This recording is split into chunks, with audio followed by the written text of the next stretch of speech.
I know you mentioned yesterday after practice that you need to get Jonathan back out there. There's a plan for him to be in the rotation tonight. What groups or combinations are, I mean, there were some that he was really effective with earlier in the season. What groups or combinations did you see him clicking well in, and could we see some of those? Well, I always like him with Steph, but I like everybody with Steph. Yeah, he's played well with Draymond as well, and so he'll be out there with those two guys at some point. Steve, it's good to see you again.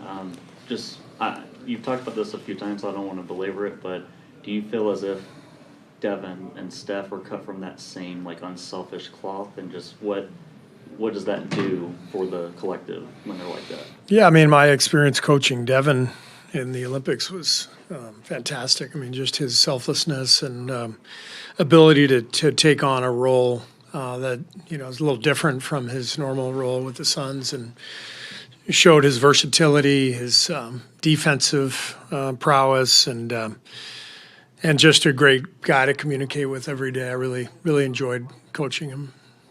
Steve Haynes of the Clutch Points. Nice to see you again. Nice to see you. I know it's been a while since you have played the Suns, but I'm just curious, when you looked at the film, sort of what stood out in terms of, going from when you guys first played them to this time, and sort of how you've seen Coach Ott have the team embrace his sort of defensive philosophy and just playing tough. Yeah, Dillon Brooks missed the first game that we played, and obviously he's playing now. I think he sets a good tone for them. They're very physical. They're forcing a lot of turnovers, generating points off their defense. They have a real identity. I think Jordan has done a fantastic job. They're really well organized offensively, and then defensively they just play hard every night. So really tough team, very impressive. I mean, to me, one of the most impressive stories in the league when you kind of consider where people expected them to be and where they actually are. And it's just a clear-cut identity and playing hard every night. Steve, we've seen a handful of teams in the NBA now, kind of trend-wise, picking up on the other side of the half court and just kind of trying to weaponize the shot clock. How are you seeing that weigh on offenses that don't make quick decisions and kind of play a little bit slower? Yeah, it's tough if you get stuck in the late shot clock seconds. If you've got nothing going, haven't generated an advantage, the defense senses that, and they really are controlling the possession. And so that's what a lot of teams are trying to do, pick up full pressure, cause a deflection here or there. I think, the last decade, the analytics revolution has really meant a lot of change in the NBA, and that's one of them. The fact that everybody knows now that the deeper you get into the shot clock, the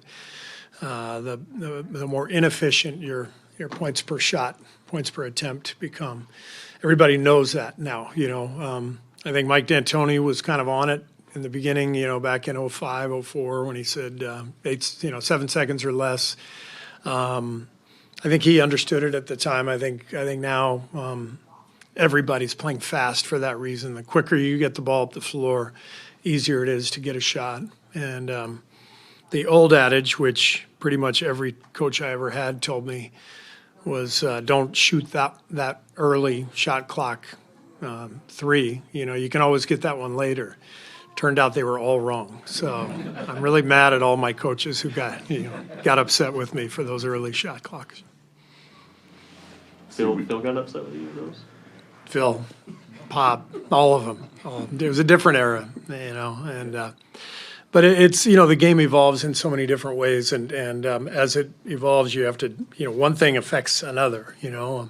Everyone used to tell us sprint back on defense, and now the best transition defensive teams are crashing, and that was unheard of back in the day, and so like every sport, the game evolves, it changes, you have to adapt with it. If you had a rule that you could change, what would it be? I would just enforce the one that already exists, which is traveling. Nobody's ever done that. No, heaven forbid we actually call it.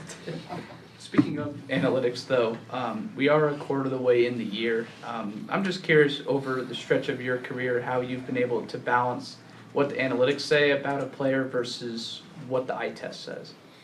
Yeah, I mean, we've tried hard to really integrate our coaching staff and our analytics department. We've hired people the last few years who are proficient, both teaching the game and analytically. I think we've gotten better with it for sure the last few years. And we all get more versed in what the numbers mean and which numbers are important and that sort of thing. But we look at numbers all the time. We value them. We value our analytics department. And I think it's not so much any one thing. It's just the evolution of the awareness, the understanding, even the language. If I had said to our team 7-8 years ago that the Suns are averaging, 0.71 points per shot on mid-range jumpers, they would have looked at me like I was from Mars. And now they know exactly what I'm talking about, and so all these young guys are growing up in the analytic age, and so it's easier to communicate, the numbers and have them relate to the play on the floor. Steve, tying together the two themes that you've hit on in these last couple of questions, do you feel like the younger guys who are coming, like I'd say somebody like Will, do you think they are more easily adaptable to the game that they're seeing now and what you guys need from them? Yeah, I do, because these trends have been happening over the period of time where Will has grown up as a young player, and watching the NBA.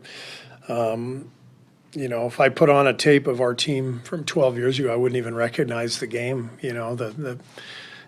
How bunched together the players were, everybody playing two bigs off the elbows, and so a guy like Will or any young player, they've really been watching the game over the last probably 8-9 years, and the 3-point line, the pace, all of that stuff has really come to the forefront. And so if these young guys have grown up watching this style and hearing about analytics, on broadcasts and that stuff, college coaches, preaching similar stuff, then I think they're all more familiar and more ready to play.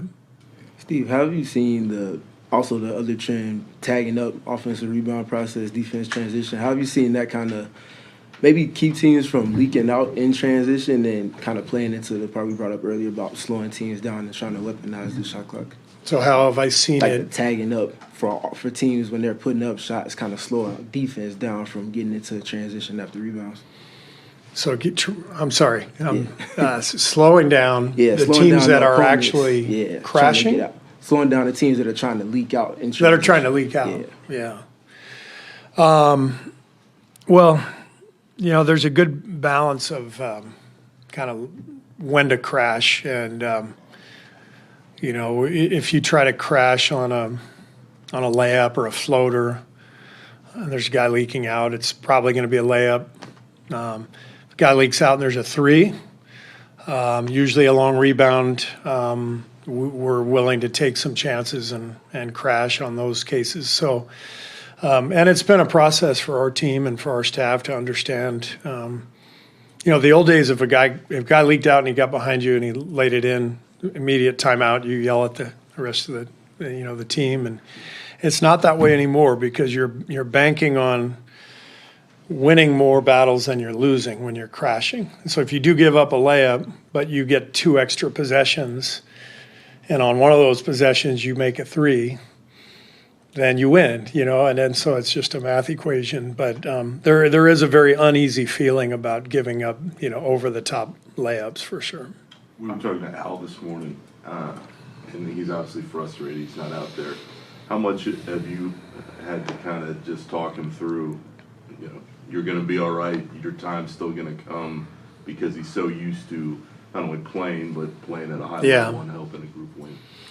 Yeah, I mean, it's been a frustrating couple of weeks for him, but I have 100% faith in Al. I mean, he's been playing in the league for a long time. He's got the ability to step on the floor after an absence and immediately know what he's doing and help the team win. So I haven't talked to him a whole lot the last few days, to be honest with you, and I know he's getting back on the court and getting prepared, and I'll definitely talk to him before he actually makes it back. But Yeah, I mean, he's definitely frustrated. He wants to play. How much attention do you give the standings at this point in the season? I mean, I look at them every day, but I don't worry about them like I might, over the last 20 games or so. Great. Thank you. Thank you.